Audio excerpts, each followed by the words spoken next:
Olá, seja muito bem-vindo, seja muito bem-vinda novamente ao canal Filosofia Sem Rodeios. Se é a sua primeira vez por aqui, não se esqueça de se inscrever para acompanhar nossos vídeos de filosofia sendo ensinados de forma clara e objetiva, sem nenhum tipo de enrolação.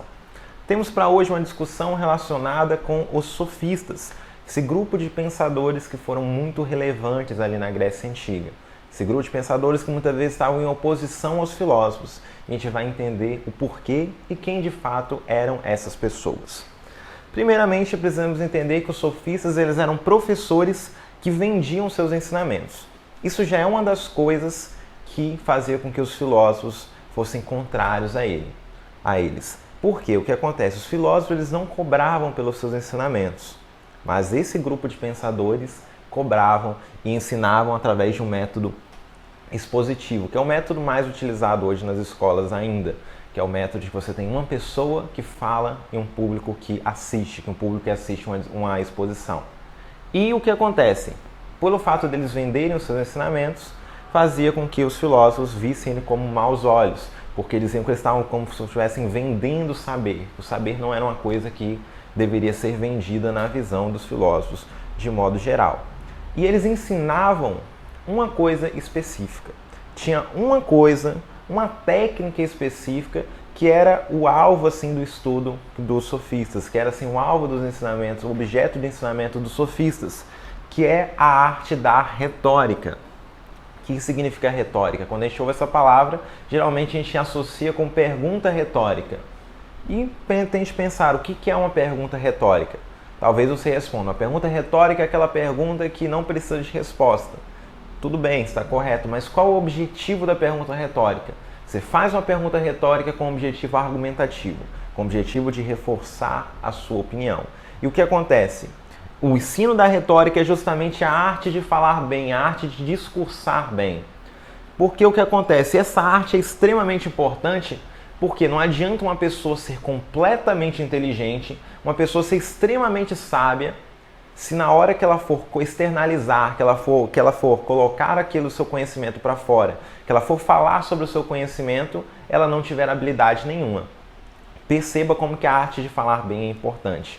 Porque você pode ter duas pessoas, uma pessoa que é mais inteligente que a outra, só que essa outra pessoa que é menos inteligente, se ela tiver uma capacidade de convencimento, se ela souber se portar melhor perante o público, se ela souber falar de um jeito mais adequado, é muito provável que essa pessoa ela aparente ser mais sábia do que aquela pessoa que de fato é mais sábia, pela falta de capacidade dessa outra de colocar os seus argumentos, de expor da forma adequada.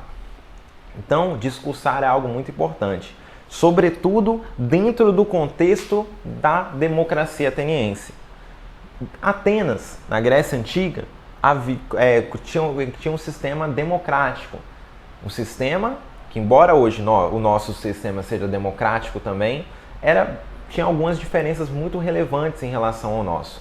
Como, por exemplo, hoje o que acontece? Na nossa democracia, nós elegemos pessoas para que nos representem e para que, de fato, escolham as leis por nós. Para que, de fato, debatam, de fato, participam da política mais ativamente do que todas as outras pessoas. O que acontece? Na nossa política atual, nós elegemos representantes. É uma democracia representativa. Ao passo que a democracia ateniense era uma democracia direta. Isto é, os próprios cidadãos, eles tinham que ir à praça pública, eles tinham que ir à ágora discursar sobre as suas questões. Então perceba como que a arte de convencer e a arte de discursar bem era extremamente relevante nesse contexto dessa democracia direta. Perceba o seguinte, se eu coloco duas pessoas para discursarem, para debaterem sobre uma determinada questão, não necessariamente a pessoa que está certa vai ser a vencedora desse debate, mas vai ser aquela pessoa que vai ter a capacidade de apresentar os melhores argumentos. Então, a democracia exige isso, exige essa arte de falar bem. E isso também é um dos fatos que faziam com que os filósofos, de modo geral, vissem a democracia, os filósofos antigos, especialmente Platão, vissem a democracia como algo problemático e vissem o ensino da retórica como algo problemático. Porque como que os sofistas nos ensinavam as pessoas? Os sofistas ensinavam seus alunos da seguinte forma: eles ajudavam um determinado aluno a falar muito bem de um tema, mas também ensinava esse determinado aluno a falar muito mal do mesmo tema. Então pense sobre qualquer questão, sobre qualquer exemplo. Vamos pensar, por exemplo, qualquer uma coisa besta. Chocolate amargo. Comer chocolate amargo é algo, comer chocolate meio amargo é bom ou ruim? O sofista ele vai defender muito bem, vai apresentar argumentos muito bons em favor de que comer chocolate meio amargo é algo bom, e depois ele vai ensinar o seu aluno a falar muito mal daquilo, a falar muito mal do chocolate meio amargo.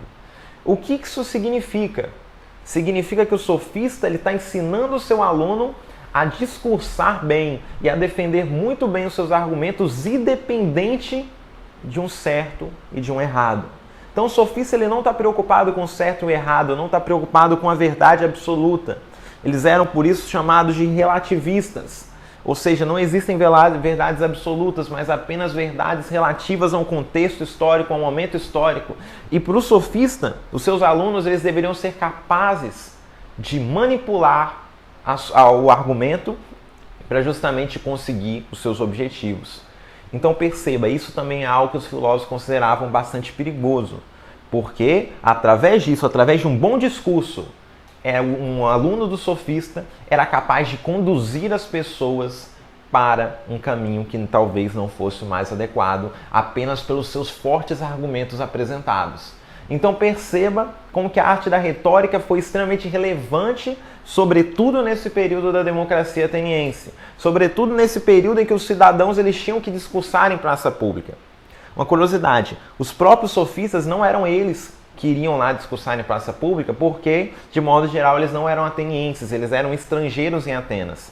E se você estuda em história, você vai lembrar que a democracia ateniense só participavam aqueles homens que eram acima de 21 anos, filhos de pais e mães atenienses, moradores lá de Atenas, nascidos em Atenas.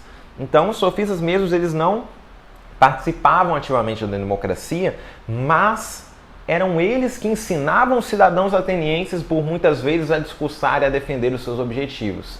E isso aqui era uma das coisas que fazia com que os filósofos vissem isso como algo problemático. Então, os sofistas eles exploravam dessa necessidade de bons discursos para vender os seus ensinamentos e assim conduzir as pessoas a uma ideia relativista, uma relativização da verdade, diferente daquilo que os filósofos defendiam. Se a gente vê Sócrates, Platão, Aristóteles, eles vão defender que existe uma verdade que precisa ser buscada, enquanto que os sofistas não estavam nem um pouco preocupados com a questão da verdade. Muitas pessoas comparam os sofistas de hoje com a questão dos advogados, que muitas vezes, por exemplo, um advogado ele defende uma tese, não necessariamente porque ele acredita nela, mas simplesmente porque é mais conveniente para alcançar um determinado objetivo, para alcançar um determinado fim. Mas beleza? Ficou claro? Espero que tenha ficado claro essa primeira parte, a gente entender quem eram esses sofistas. E eu passo também para uns dois exemplos de pensadores sofistas. Um deles, dois bastante famosos inclusive, Protágoras de Abdera, que tem a frase famosíssima, abre aspas, o homem é a medida de todas as coisas. O que Protágoras está dizendo? Não existe uma verdade absoluta que seja para fora do homem, mas tudo é regulado em relação ao ser humano. Isto é, as verdades elas são condicionadas àquilo que os seres humanos fazem. O ser humano é que é o parâmetro para todas as coisas. Então nós entendemos que o mundo é como os seres humanos o interpretam. Isso cai também no problema do subjetivismo, que é quando algo que para alguns poderá ser considerado como verdadeiro, também pode ser considerado como falso para outros. E isso aqui, só que para os sofistas isso não é necessariamente um problema, porque justamente eles não têm essa necessidade de buscar uma verdade absoluta. Ficou claro? Górgias defendia também que um bom orador pode convencer as pessoas sobre qualquer pessoa sobre qualquer coisa. Os sofistas têm uma característica interessante também, discutindo também no diálogo de Sócrates com Górgias, um diálogo escrito por Platão, a Górgias defendendo que ele era capaz de parecer mais astuto e mais sábio nos assuntos de medicina do que um médico. Isto é, olha só como é que é interessante. O sofista, ele com a sua capacidade de argumentar, ele se mostrava mais, mesmo não tendo um conhecimento específico sobre um assunto, ele aparentava ser muito sábio em determinado assunto. Então aqui, dentro desse pensamento dos sofistas, a gente tem essa ideia de que a aparência é mais importante do que você de fato ser alguma coisa. E nisso, e Gorgias, baseado nisso, ele tem um ceticismo absoluto. O que significa ceticismo? Ceticismo é justamente você acreditar que seja impossível alcançar verdades. E quando você acredita que e justamente por acreditar que seja impossível alcançar verdades, o ser humano ele só pode discursar sobre as coisas, ele só pode achar verdades relativas num com a verdade absoluta, e assim, através do discurso, eles vão se organizando. Eu falei no vídeo anterior sobre Platão, sobre a política de Platão, que Platão era completamente avesso à democracia. Quer dizer que existe uma verdade absoluta, que é esse que o filósofo deve conduzir, que deve buscá-la e deve conduzir a sociedade para essa verdade. Os sofistas já vão dizer que não há verdade absoluta, por isso a democracia é muito boa, e a democracia era um modelo também que eles se aproveitavam também vendendo os seus ensinamentos, vendendo a sua arte da retórica. Tudo bem? Espero que tenha ficado claro essa pequena exposição, reiterando que o nosso objetivo é sempre ir direto ao ponto, sempre ir no ponto mais crucial, no ponto mais capital de cada pensamento, de cada filosofia. Se tiver ficado alguma dúvida, deixe um comentário, você pode me seguir no Instagram para conversar comigo de um modo mais direto. Tá bom? Agradeço muito por ter assistido essa aula. E não se esqueça, mais uma vez, não esqueça de deixar seu like e compartilhar com aqueles que você acha que essas informações podem ser úteis. Muito obrigado. Até a próxima.